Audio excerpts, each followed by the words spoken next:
Magandang umaga sa lahat. Ngayong umaga ay babasahin po natin ang huling kabanata ng Efeso at ang magbabahagi ng salita ay si Pastor Joash.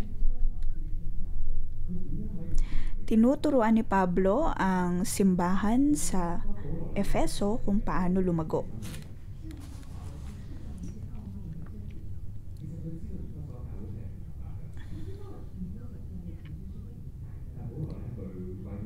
Alam ni Pablo na gayong kanyang ilalahad ang ilang mga misteryo tungkol sa katotohanan ng salita ng Diyos ay maaaring hindi ito maunawaan ng mga taga-Efeso. Dito ay makikita natin ang bawat hakbang ng pagtuturo ni Pablo sa mga taga-Efeso. Kanyang itinuturo kung paano nga ba lumago ng ayon sa kapasidad ng Panginoon. Sa huling kabanata ay kanyang itinuturo sa kanila kung paano maging dakilang simbahan.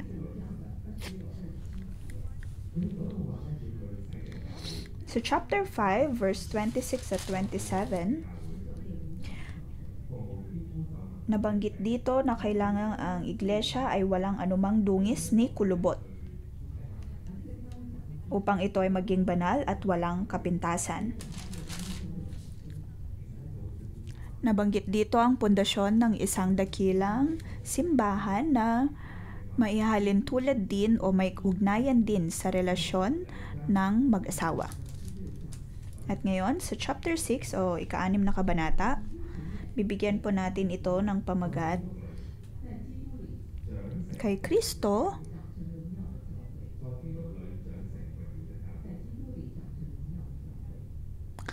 lumago at maging dakilang simbahan.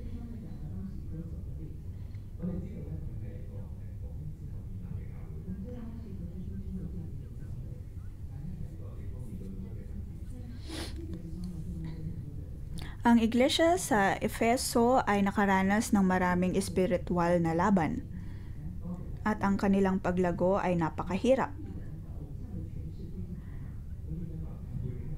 Napakalakas ng espiritu ng pagsamba sa mga Diyos-Diyosan sa Efeso. Bunsod ng tradisyon na mayroon sila doon. Kung kaya naman kung nais nilang malaman ang katotohanan ay hindi ganoon kadali. At dito nga ay tinulungan sila ni Pablo kung paano mauunawaan ang pagiging isang simbahan na walang dungis o kulubot.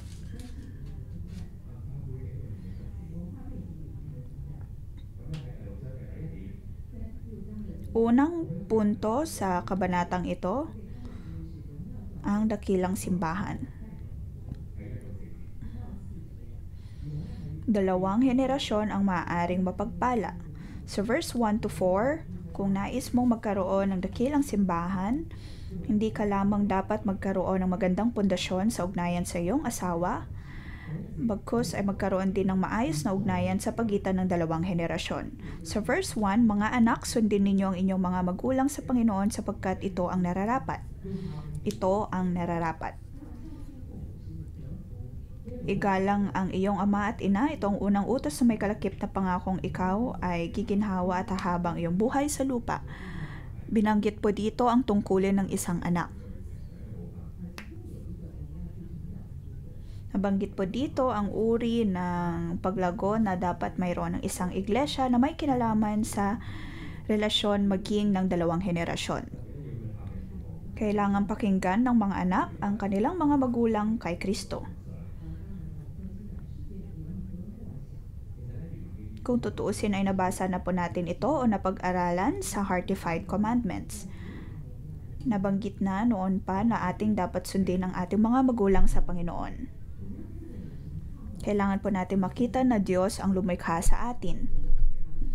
At ang Diyos, sa pamamagitan ng ating mga magulang ay pagpapalain tayo. Ito ang unang pangako ito ang unang utos na may kalakip na pangako. Unang utos, ang ibig sabihin po nito ay unang prioridad. Kung nais po nating mapagpala, Kung nais mong lumakad sa pangako ng Diyos at ng kanyang kadakilaan, ang lahat ay dapat na mayroong tungkulin na gampanan. Ngayon,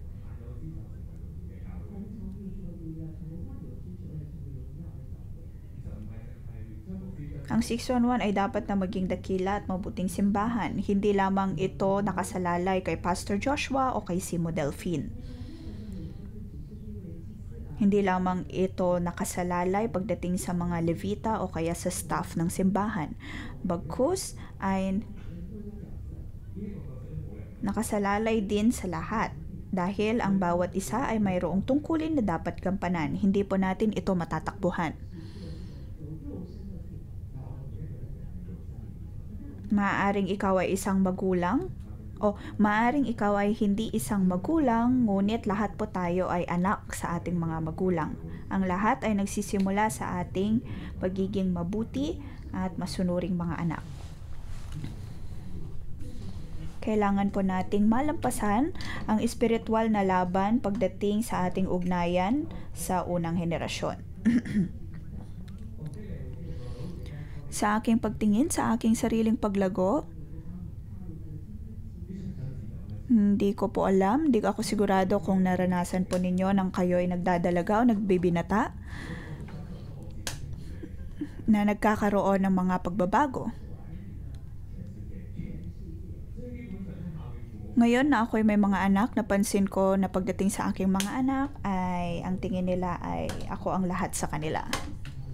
Ngunit sa ating paglaki, ang pagsunod at paggalang sa ating mga magulang ay nagsisimulang maging mahirap. Nagkakaroon tayo ng sariling pag-iisip, sariling mga karanasan. Ang ating mga magulang ay tumatanda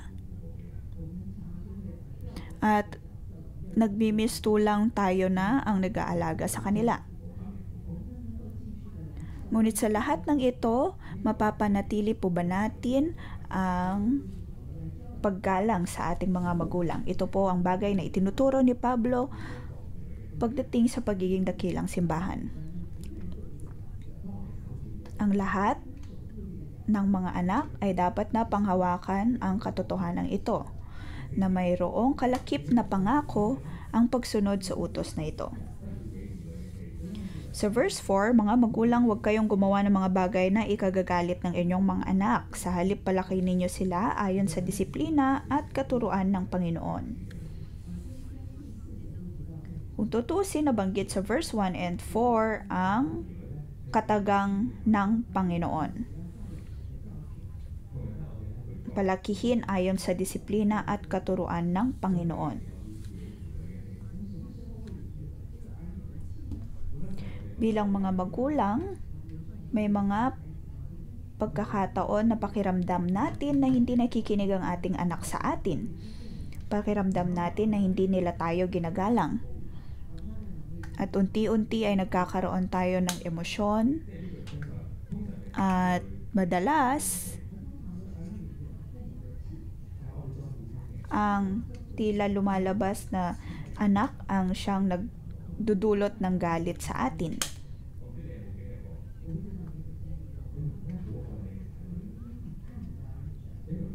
Hindi ko alam kung naranasan na ninyo, mahal na mahal mo ang iyong mga anak, ngunit lumalabas din ang iyong galit.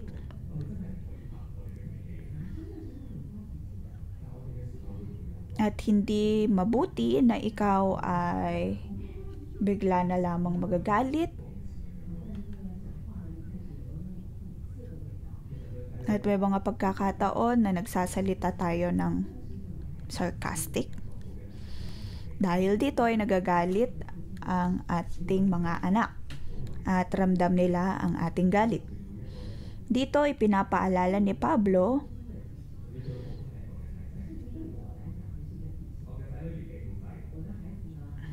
maging sa akin, pinapaalala tayo ni Pablo na huwag magdulot ng galit sa ating mga anak.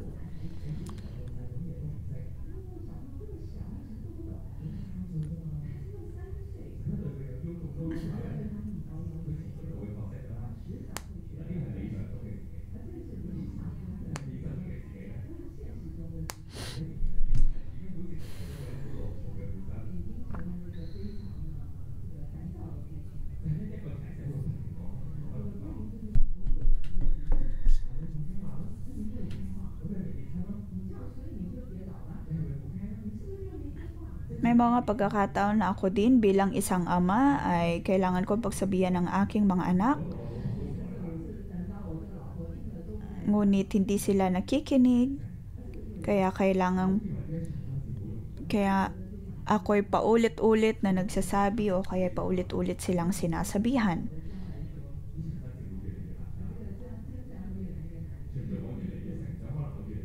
Ako man din ay nahihirapan.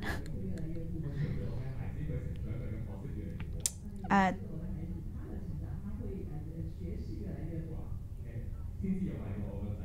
kailangan kong maunawaan na ang aking mga anak sa kanilang paglaki ay magpapatuloy sila sa paglaki. Kailangan kong harapin ang mga pagbabagong ito. Sa estadong ito, paano nga ba kami magpapakita ng kadakilaan bilang simbahan at bilang pamilya?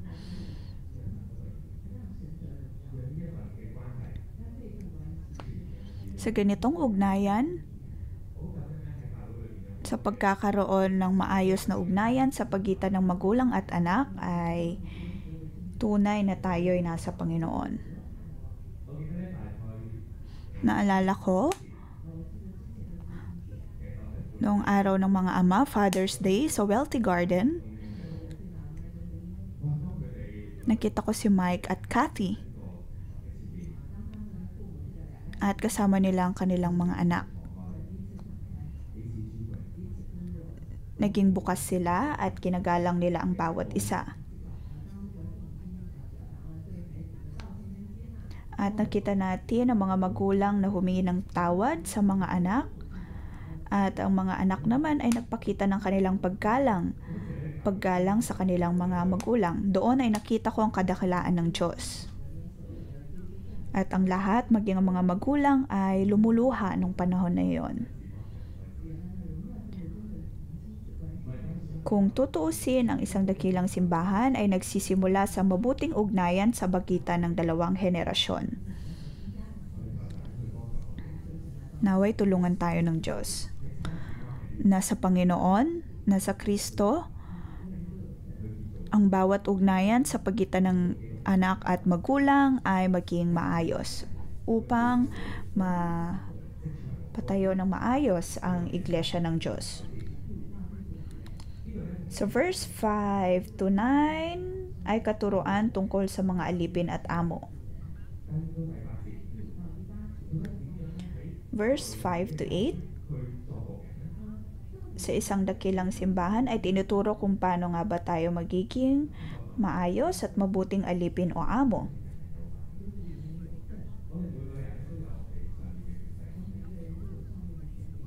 Lahat po tayo ay mayroong otoridad sa atin. Sa marketplace man, sa ating komunidad, maging sa tahanan. Sa verse 1 to 5, verse 5, mga alipin, sundin ninyo ang inyong mga amo dito sa lupa ng may buong paggalang, takot at katapatan na parang si Kristo ang siya ninyong pinaglilingkuran. Dito ay inilalagay ni Pablo ang hangganan. Atin pong isipin na sa Efeso, ang lahat ay mayroong mga trabaho. At ang iba sa kanila ay nagtatrabaho bilang mga alipin.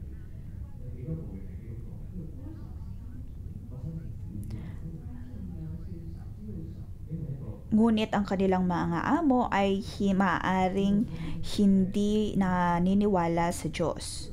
Dahil ang lugar ng Efeso ay punong-puno ng kultura at marami sa kanilang hindi nakakakilala sa Diyos bagkos ay sumasamba sa mga Diyos-Diyosan. Ngunit dito ay inilalagay ni Pablo ang hangganan pagdating sa pagsunod ng mga alipin. Kailangan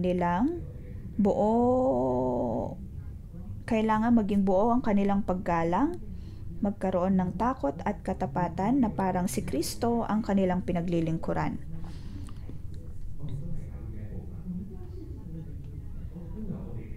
Kabilang sila sa Iglesia ng Diyos.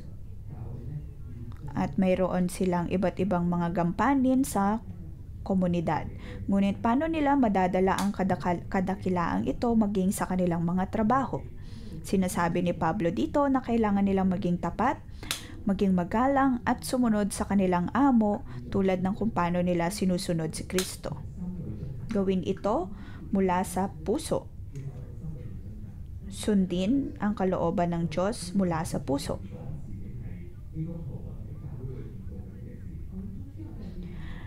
Hindi na po natin kailangang iproklama kung Kristiyano tayo o kung ano ang ating ginagawa sa loob ng simbahan, ngunit ang kailangan lamang ay ang ipakita po natin ang ating pagsunod sa Diyos kahit nasa ating pinagtatrabahuan. Makikita dapat ito sa ating ugnayan sa ating mga otoridad. At makikita na rin ng tao na tayo'y tunay ngang tagasunod ng Diyos. Kanilang makikita na si Kristo ay nasa ating puso.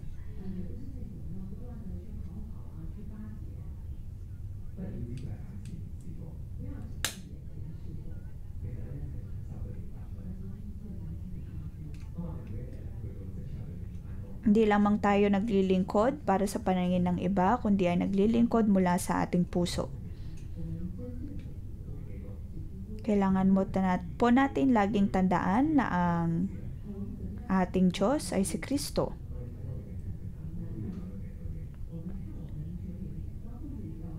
Kailangan po nating baguhin ang ating paraan ng pagtingin sa ating mga otoridad. Ang ating mga otoridad, hindi lahat sila ay nagmamahal sa Kristo, nagmamahal sa Diyos.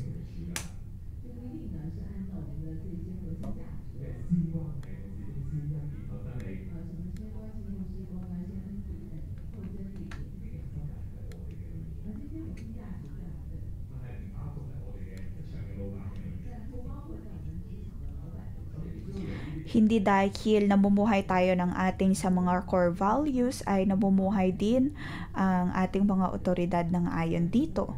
Hindi po natin maaaring gamitin ang mga bagay na ito upang sukatin ang ating mga otoridad. Ang dapat lamang gawin ay tayo mismo ay namumuhay ng ayon sa mga katotohanan ito at hayaang makita ito sa ating buhay. So verse 8, sapagkat alam ninyong gagantipalaan ng Panginoon ang bawat mabuting gawa nino man, maging siya man ay alipin o malaya.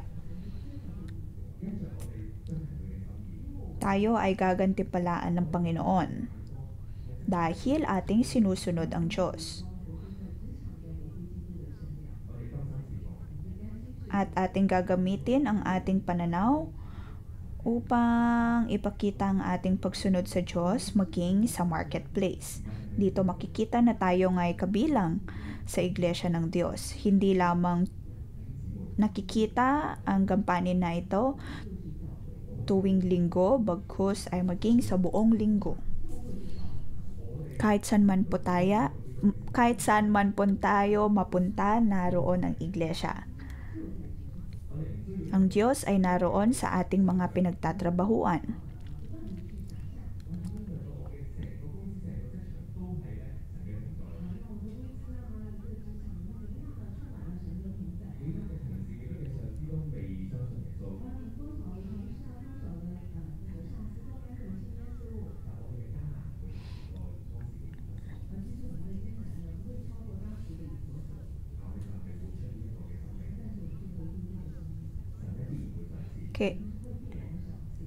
Gagantimpalaan tayo ng Diyos sa ating pagsunod. Dito po sa 611 ay nakakarinig po tayo ng maraming mga patotoo kung paano natin maisasabuhay ang bawat core values na mayroon tayo. Kailangan po nating paniwalaan na ang Diyos ang siyang magagantimpala sa atin at magpapala sa atin. Dahil ito po ang sinasabi sa Biblia. Ang mga amo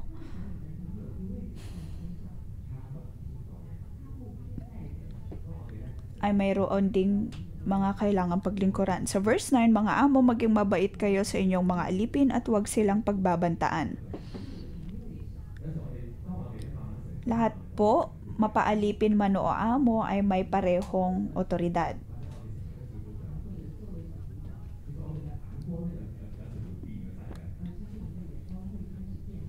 Ang ating paraan ng pagtingin sa mga bagay-bagay ay maaaring magbago.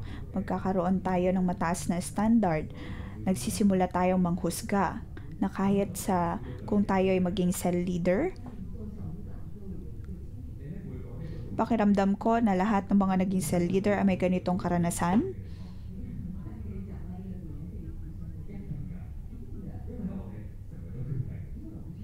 Na sa tuwing nagbabanggit ka ng pangalan ng iyong cell member ay nakakapagbanggit ka kung paano nga ba dapat sila lumago. Ngunit kailangan natin maging maingat.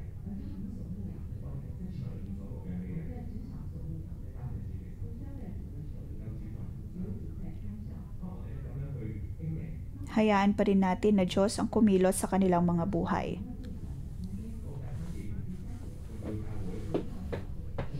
Ikatlong punto,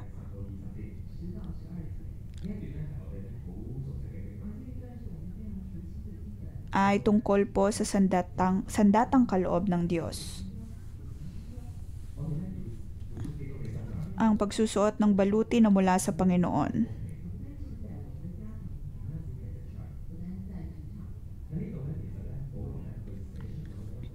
Hindi lamang po sa ating tahanan o sa pinagtatrabahuan.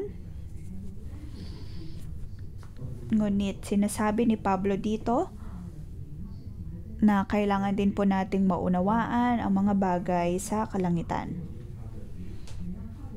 Sa verse 10, bilang pagbabawakas, magpakatibay kayo sa kalakasang galing sa Panginoon at sa kanyang dakilang kapangyarihan.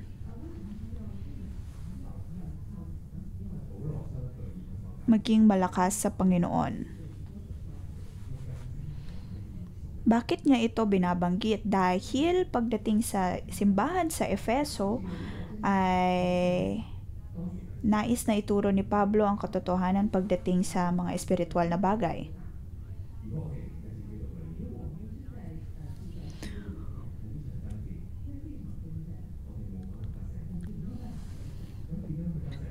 Kung wala ka sa Panginoon, napaka-imposible na mapagtagumpayan ang mga espiritual na laban.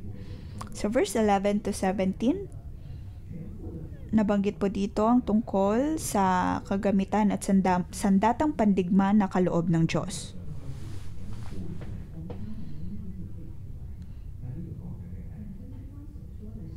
Maaaring memoryado na po natin ito, ngunit tungkol saan nga ba ito?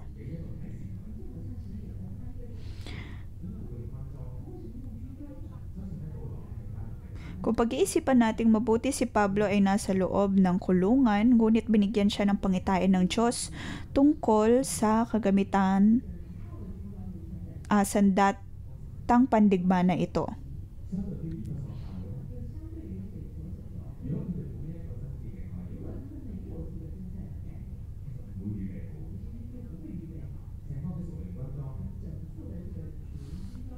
Dito nabanggit ang sandatang pandigma na kaloob ng Diyos.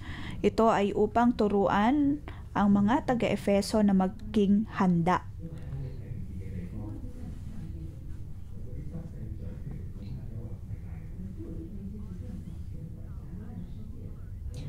Dahil mayroong laban na nagaganap sa kalangitan. Kailangan nilang isuot ang sandatang pagdigma na mula sa Panginoon. Kailangan nilang labanan ang kalaban. Sa tuwing tayo'y nakakaharap ng mga problema,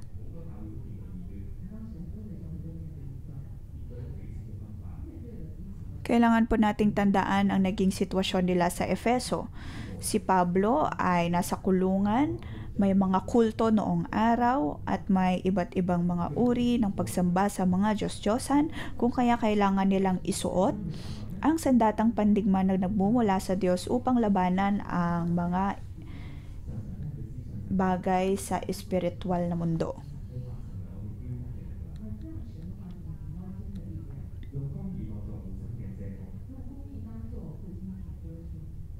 Kailangang ilagay ang baywang ng sinturon ng katotohanan at isuot sa dibdib ang baluti ng katuwiran.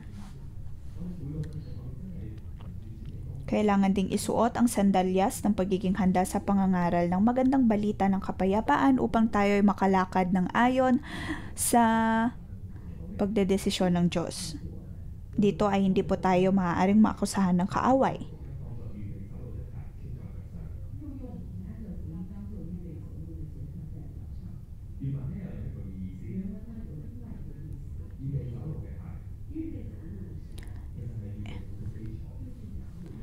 Ihanda ang sandalyas upang magkaroon ng mabuting pundasyon. Ang salita ng Diyos ang magiging pundasyon natin. Bawat hakbang na mayroon tayo, ay bitbit natin ang magandang balita.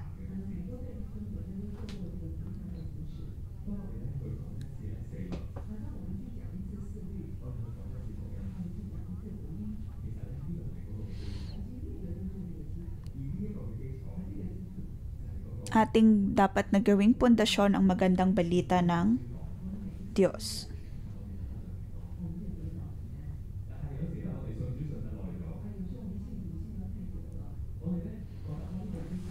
Maaring kilala natin ang Diyos sa mahabang panahon at basic na ang malaman ng mga ito. Basic na ang malaman ang batas ng Diyos, ang tungkol sa kanyang pagkakalikha, ang kanyang pagliligtas, na ating natanggap ang kalayaan mula sa magandang balita. Ngunit maraming beses sa ating buhay ay maaaring makalimutan po natin na ang kapayapaan ay wala na sa atin. Ngunit sa pamamagitan ng prayer meeting kagabi, maaring tanggalin ng kaaway ang mga kapayapaan na ito. Ngunit sa tulong ng magandang balita ay mapapaalalahanan po tayo ng pag-ibig ng Diyos. Tulad ng kung paano tuwing tayo ay lumalabas ay nagsusuot tayo ng sapatos upang maging ligtas, ay ganun din po sa ating espiritual na buhay. 16. Lagi ninyong gawing panangga ang pananampalataya na siyang pampatay sa lahat ng nagliliyab na palaso ng dyablo. Hindi po natin ito nakikita, ngunit nakikita sa espiritu.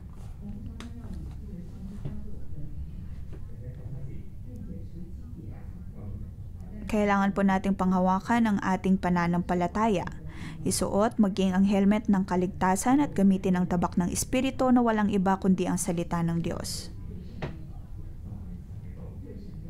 Tayo'y makakapaglaban sa pamamagitan ng sandata ng salita ng Diyos.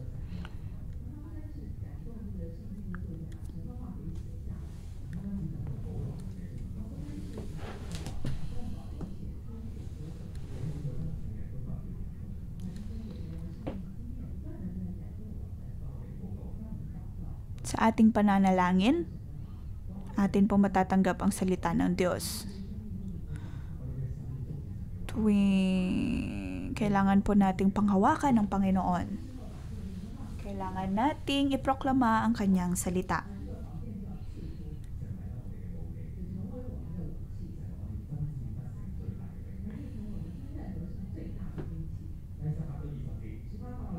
Verse 18 to 20. Tungkol po ito sa spiritual na laban. Nabanggit po dito ang tungkol sa pananalangin at kung paano natin ipapalaganap ang salita ng Diyos. Kailangan po nating manalangin at ipanalangin maging ang ating mga otoridad. Ipanalangin si Pablo. Dito na ipaliwanag ng mabuti ni Pablo ang tungkol sa misteryo ng magandang balita.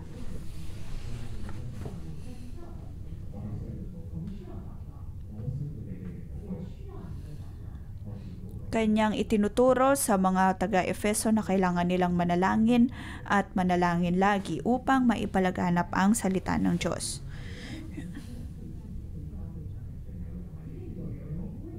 Bakit tayo nakabalik sa simbahan at nakilala ang Diyos? Dahil mayroong taong nanalangin para sa atin. Ako man din, nang ako'y nakabalik sa simbahan, ay naiyak ako at naramdaman ko ang presensya ng Diyos. At nakita ko na ang aking pangalan ay nasa prayer list ng aking kapatid.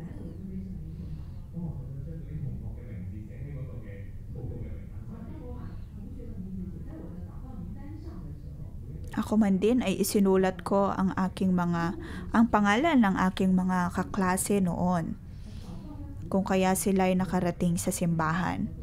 Mga kapatid, ang pagpapalaganap ng salita ng Diyos ay may koneksyon sa ating pananalangin. Sa tuwing mayroong revival ay mayroong mga taong nananalangin. Bilang dakilang simbahan ay kailangan po nating manalangin. Sa ating pananalangin ay nakikipaglaban po tayo sa kaaway. Verse 22 to 24.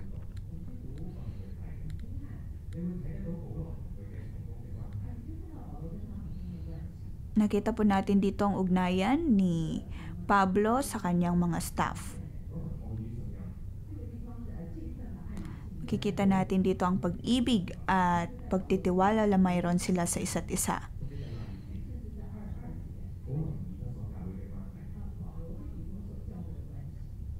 Ipinakita dito ang ugnayan na mayroon si Pablo kay Tikiko at sa Efeso.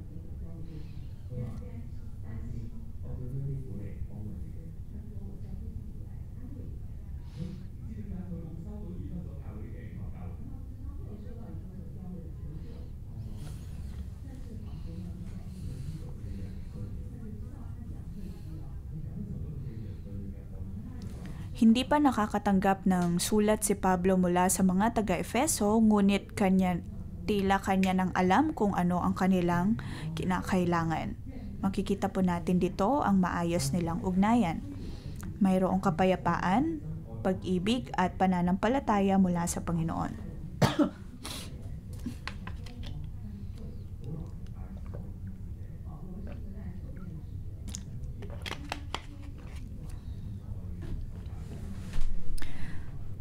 Si Pablo ay isang bilanggong tagasunod ng Diyos, ngunit naroon ang kanyang pag-ibig at pagtitiwala sa Diyos. Mga kapatid, naway sa Panginoon, sa isang hakbang, ay tayo po'y matututo mula sa sulat na ito ni Pablo para sa mga taga-Efeso. Hallelujah!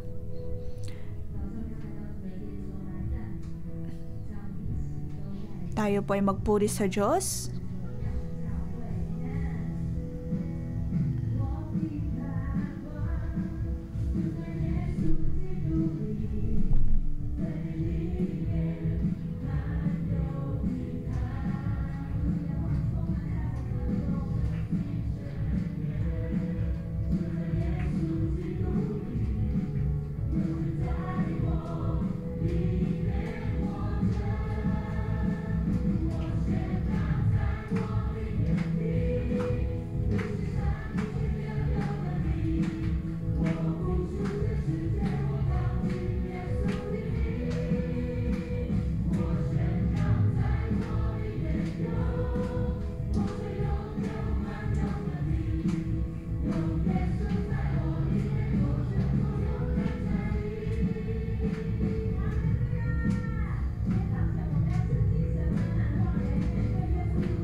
Sa ating pag-awit ay atin pong ideklara sa ating buhay na kahit saan mang aspeto ng ating buhay ay titindig po tayo ng may katatagan sa Panginoon.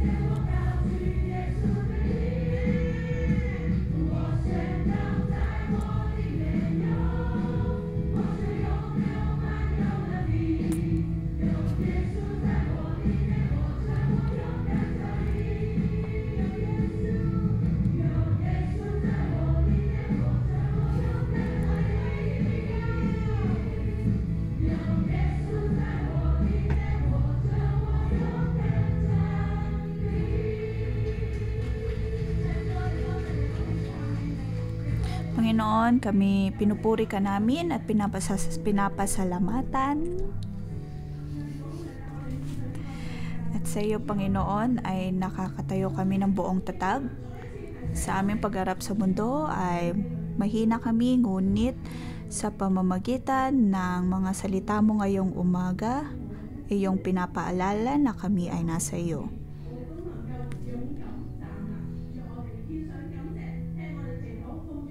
Amin pong ibinibigay sa iyo ang aming pasasalamat at panalangin. Amen.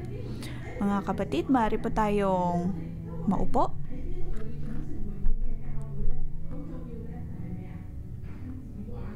Sa Panginoon, tayo ay magiging dakilang iglesia at ang isang susi upang maranasan ito ay ang magkaroon ng maayos na ugnayan sa bawat henerasyon. Ngayong umaga,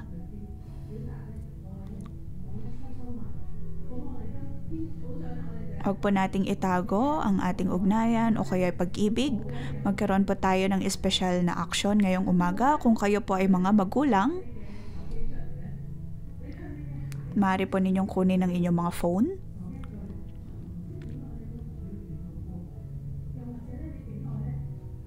At makipag-ugnayan sa inyong mga anak. Maaaring hindi nyo po sila nakakausap ng matagal. Maaari nyo po silang sendan ng mensahe ngayong umaga. Maaaring may mga balakid sa inyong ugnayan. Maaari ninyong sabihin sa kanila na tanggap nyo sila. O kaya'y ipaalam sa kanila kung gaano nyo sila kamahal, inuunawa,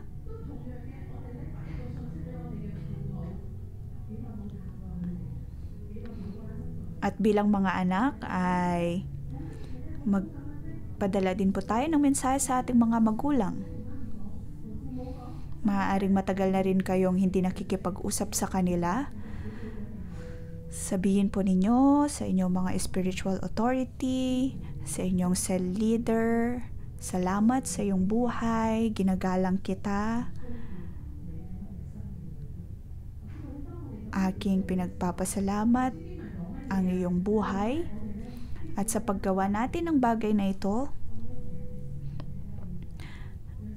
nabanggit sa salita na ating binasa na tayo'y makakatanggap ng pagpapala mula sa Panginoon. Naway mapuno tayo ng pag-ibig mula sa Panginoon.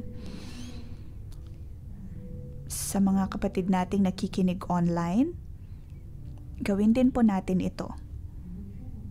Naniniwala po ako na maibabalik ang mabuting ugnayan sa bawat henerasyon.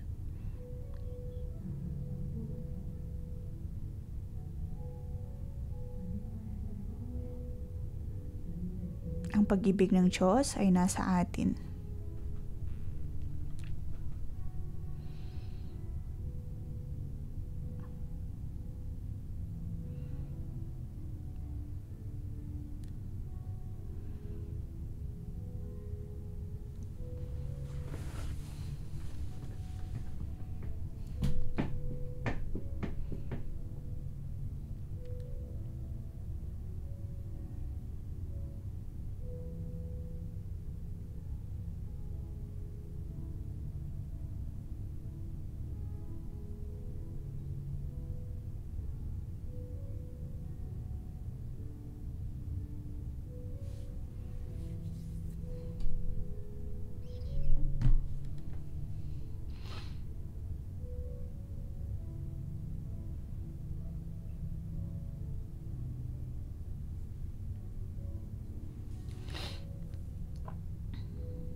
Nakikita ko ang ilan nating mga kapatiran na naantig sa kanilang pakikipag-usap at pakikipag-ugnayan sa kanilang mga magulang o kaya mga anak. Ang Diyos ay gagawa ng paggaling ngayong umaga at gagamitin ng Diyos ang kanyang pag-ibig upang mapuno ang bawat isa at ang inyong tahanan. Maaari mong ipanalangin ang mensahe na iyong ginagawa. Panginoon, maraming salamat dahil ikaw ang Diyos na gumawa ng mga ugnayan na ito. Maraming salamat dahil sa aming paggalang, sa aming mga magulang ay makakatanggap kami ng pagpapala. Ito ang iyong utos na mayroong pangako. Bilang mga magulang,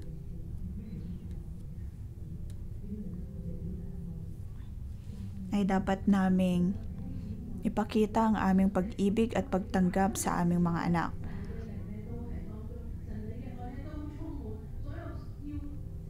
Panginoon, punuin mo ang bawat isa, puspusin mo ang bawat isa sa kanilang pagpapasa ng mga mensaheng ito.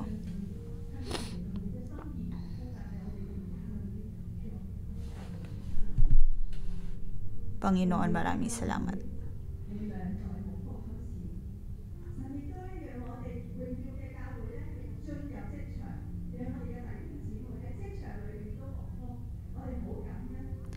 Nais ng Diyos na ang pagiging dakilang iglesia ay makita din sa ating mga pinagtatrabahuan. Tuwing umaga ay nakikita ko ang ilang mga kapatiran natin na pumupunta dito. Gayong sila ay mula sa marketplace.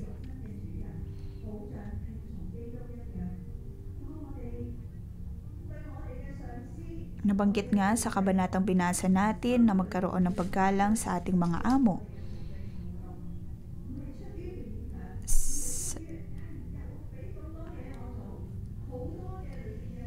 Sa ating paggalang ng buong puso sa ating mga amo, sa ating mga boss, sa ating mga otoridad, ay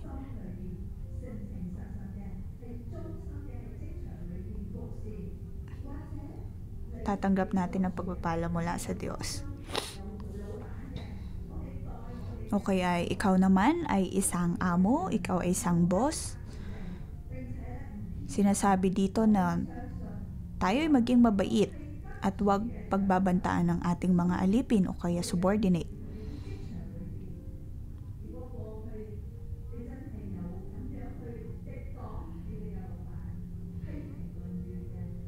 Kung noong nakaraan ay hinuhusgahan mo ang iyong boss, kung ikaw ito, inimbitahan kita na ilagay mo ang iyong kamay sa iyong puso, sabihin mo sa Panginoon ang pagkakasalang ito at hingan ito ng tawad.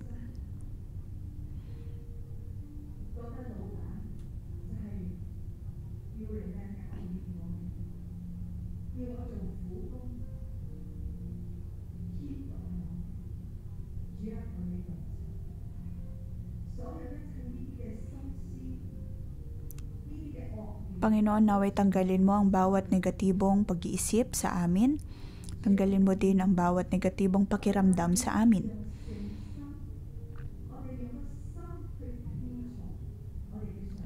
Panginoon, handa kaming makinig sa aming mga boss, sa aming mga otoridad ng buong puso.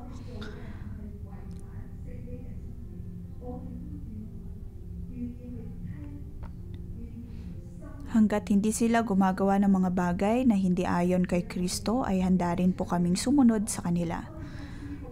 Panginoon, sa aming pagtatrabaho sa marketplace ay amin ka rin naming pinaglilingkuran.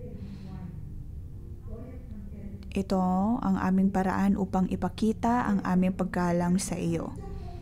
Sa ganitong paraan namin masusunod ang iyong kalooban. Sa ngalan ng Panginoong Hesus ay aking pinagpapala ang bawat kapatiran na nagtatrabaho sa marketplace. Naway, mapagpala sila at kanilang maipakita ang kadakilaan ng Diyos. Magkakaroon sila ng pabor at ng promosyon dahil sa kanilang pagsunod. Handa silang magpakumbaba. Panginoon, kami ay nagpapasalamat at nagpupuri sa iyo. Sa iyo, Panginoon, kami ay lumalago. Hindi lamang kami, kundi maging ang aming iglesia. Dalangin namin na dakilain ang iyong pangalan. Nais namin ang iglesyang ito ay maging dakilang iglesia. Panginoon, pinupuri ka namin.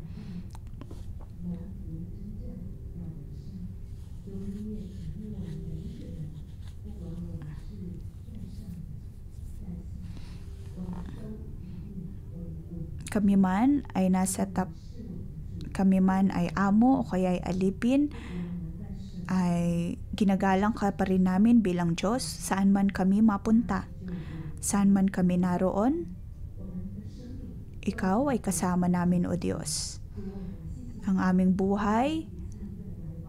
aming buhay ay makikita ang iyong kadakilaan. Panginoon, naway tulungan mo kami na sa iyo ay mapagtatagumpayan po namin ang bawat laban. Binibigay mo sa amin ang kagamitan at sandatang pandigma na nagmumula sa iyo.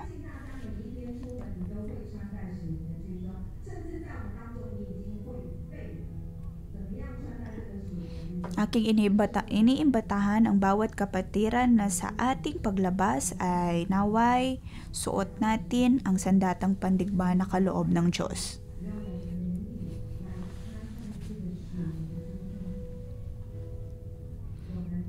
Naway ilagay niya sa atin ang sandatang pandigma na ito. Panghawakan natin ng Diyos at nang maisuot ang sandatang pandigma na ito.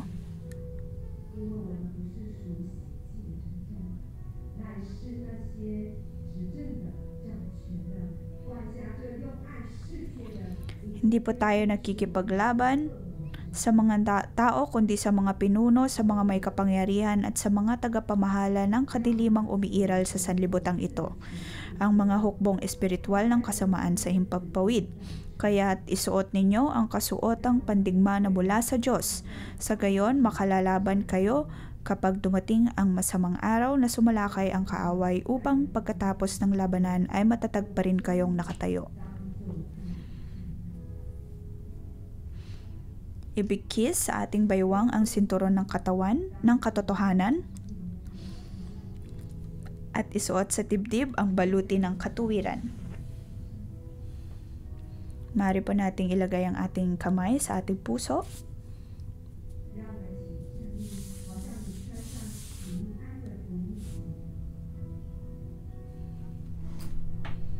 Tayo po ay tumayo at tila ilalagay ang sapatos sa ating mga paa. Isuot ninyo ang sandalyas ng pagiging handa sa pangangaral ng magandang balita ng kapayapaan. Sa Espiritu ay atin pong itaas ang ating mga kamay. Gawing panangga ang pananampalataya na siyang pagpatay sa lahat ng nagliliyab ng palaso ng dyablo. Isuot ang helmet ng kaligtasan at gamitin ang tabak ng Espiritu na walang iba kundi ang salita ng Diyos. Kahit anumang laban na ating kinakaharap, sa tulong ng salita ng Diyos, tayo ay magtatagumpay. Sa tulong ng banal na Espiritu, tayo ay makikipaglaban at magtatagumpay. Panginoon, tulungan mo ang bawat isa sa amin na kami maging sensitibo sa aming pakikipaglaban sa kaaway. Kami ay magtatagumpay.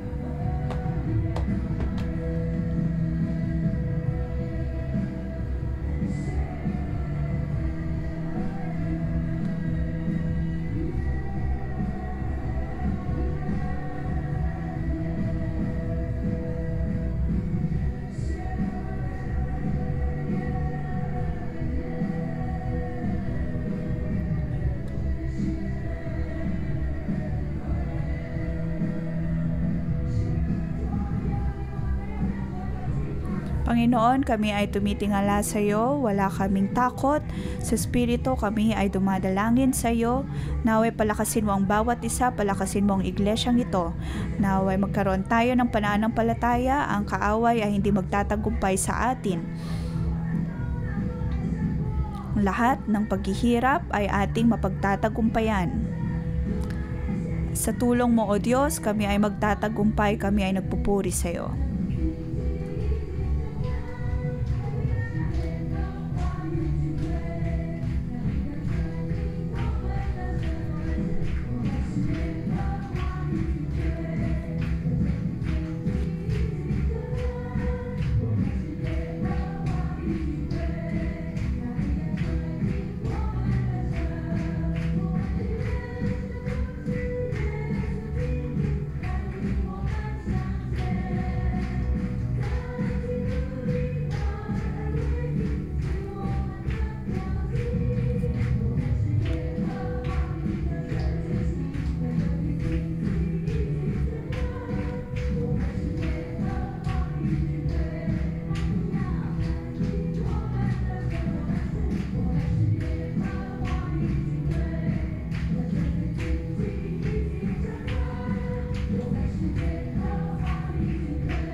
Tayo ang matagumpay na hukbo ng Diyos, atin pong ipanalangin ang ating simbahan.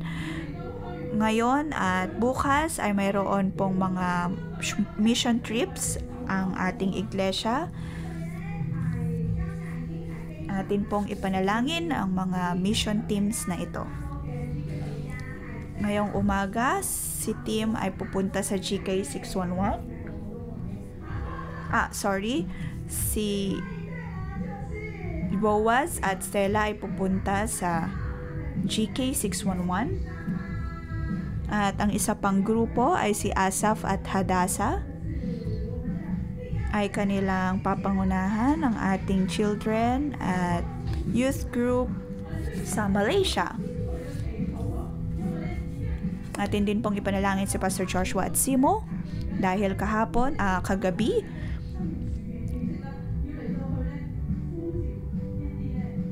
ay ibinahagi po nila ang tungkol sa puno ng buhay sa ilang mga kapatiran sa Costa Rica.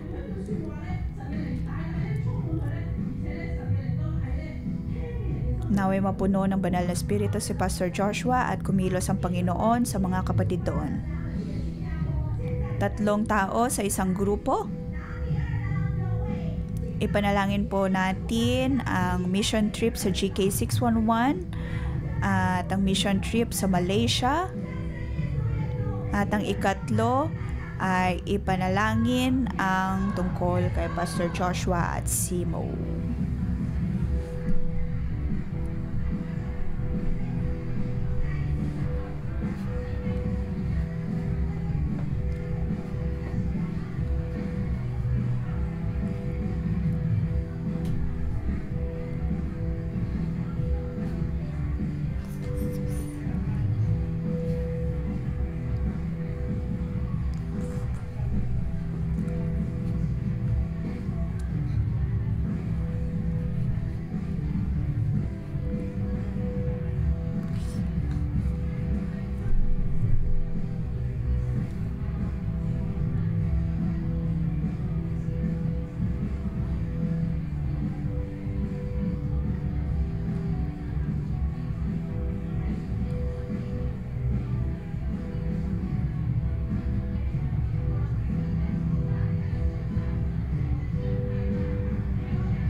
sabihin po natin sa ating mga kasama, ikaw ay hukbo ng Panginoon. Panginoon, maraming salamat sa iyong mga salita ngayong umaga, sa pagpapaalala sa amin na kailangan namin tumindig.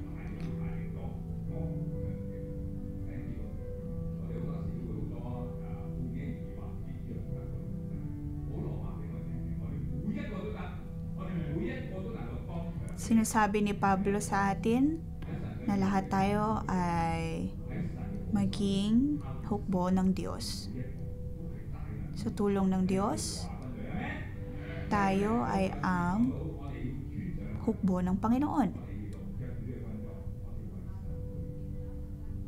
Kailangan po nating isuot ang sandatang pandigma na mula sa Diyos. So verse 19,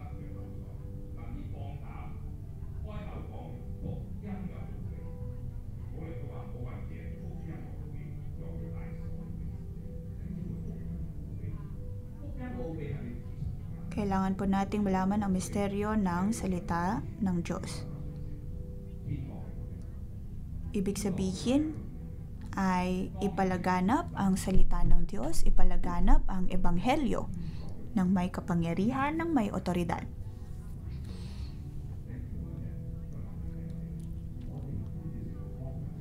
Noong panahon na iyon ay 12 disipulo lamang ang nagpalaganap ng salita ng Diyos.